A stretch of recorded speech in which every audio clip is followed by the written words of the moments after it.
কল্যাণী শহীদপল্লী প্রগতি সংঘের পরিচালনায় অনুষ্ঠিত হল ঐতিহাসিক নৌকা বাইচ প্রতিযোগিতা। উপস্থিত ছিলেন রাজ্য তৃণমূল ছাত্র পরিষদের সভাপতি তৃণাঙ্কুর ভট্টাচার্য, কাঁচরাপাড়া গ্রাম পঞ্চায়েত প্রধান পঙ্কজ সিং। সরাসরি সেই ছবি বাংলা নিউজ লাইভে।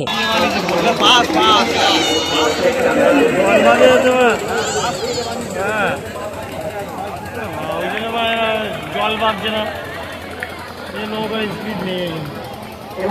আমাদের এলাকায় চ্যাম্পিয়ন নৌকা এই গঙ্গায় হাজার আমাদের এখানে কিছু লোক খেলছে। এই লোক আমাদের ওখানে খারাপ পানি খেলা হয় না, বুঝেছো?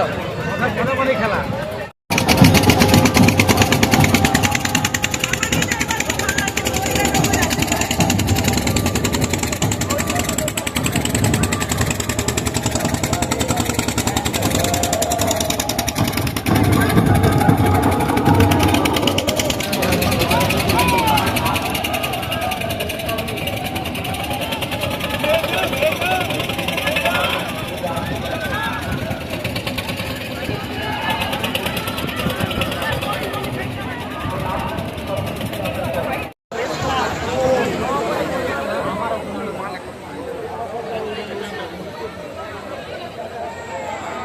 সমাজের থেকে নিয়ে এসেছেন গাছের কাছে ক্লাব করে চাবি রয়েছে।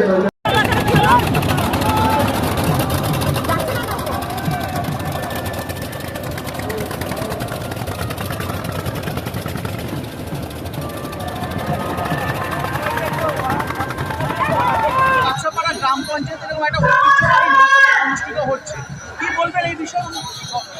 দেখুন, শহীদপল্লীতে এই নৌকো বাইচ একটা উৎসবের মতন, যেটা আপনারাও আজকে দেখতে পাচ্ছেন।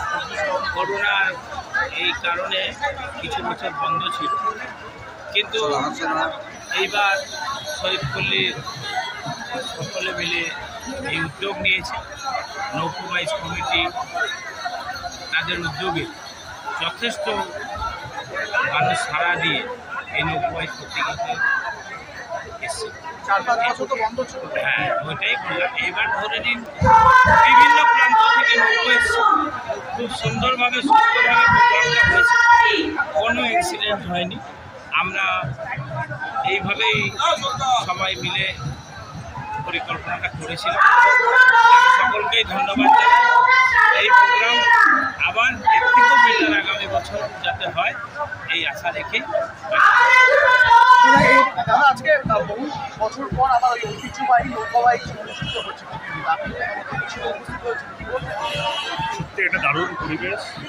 এত লাখ লাখ মানুষের যে সমাবেশ ঘটেছে, এটাই প্রমাণ করে যে বহুদিন পর বন্ধ হয়ে যাওয়া এই নৌকা বাইচ প্রতিযোগিতা স্টার্ট করা পড়ল। আমি পঙ্কজদাকে বিশেষভাবে ধন্যবাদ কৃতজ্ঞতা জানাই, এবং এটা যে সফল এত মানুষের উপস্থিতি সেটা প্রমাণ করে।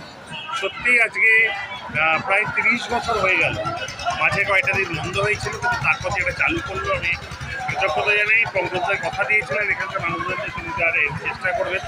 20 তারিখে বৃষ্টির কারণে, অতিবৃষ্টির কারণে উঠতে পারিনি, কিন্তু আমি আজকে ধন্যবাদ করি যে আজকে এটা করেছেন, এবং তার সঙ্গে মেলা এবং সব কিছুকে সামনে রেখে যে সুন্দর পরিবেশ সৃষ্টি হয়েছে, আমি উদ্যোক্তা সবাইকার উদ্যোক্তা সকলকে ধন্যবাদ।